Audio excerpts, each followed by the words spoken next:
I ignored him, thinking he just wanted attention, and went on about my life. I'm a cashier at a convenience store, and a few weeks after I stopped messaging Stan, two men were buying two frozen pizzas. They both looked early to mid-20s, one with blonde hair and one with black hair. I didn't think anything suspicious of this at first, until the black-haired one said so.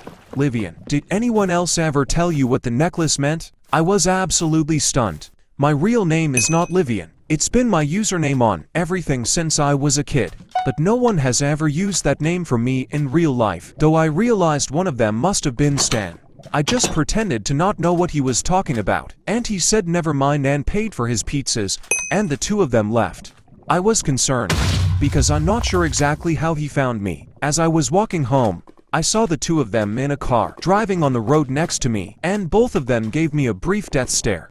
I didn't know which one of them was Stan until I saw one of them again. I assumed it was the blonde one, since he was the one who talked to me, but I actually never saw him again. I saw the black-haired one again several times, always standing or walking next to someone, but it was a different person every time.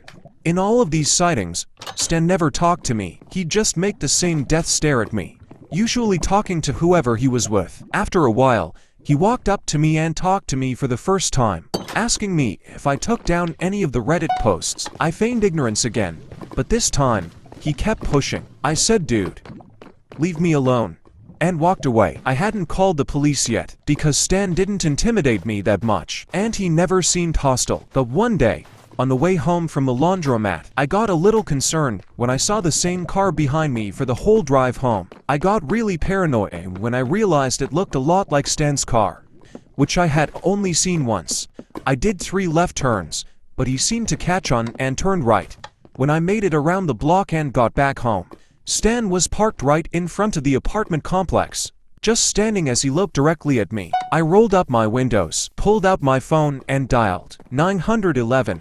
He walked up to me and started knocking on my window. The police showed up and talked to him. I don't know what exactly he told them, but they didn't really do anything. They asked if I had any proof of him stalking me before. I showed them his comments and direct messages, but they didn't seem interested. He told them he'd go home and not talk to me, and they seemed satisfied. Thankfully, I haven't seen him again, or any of the people I saw him hanging out with.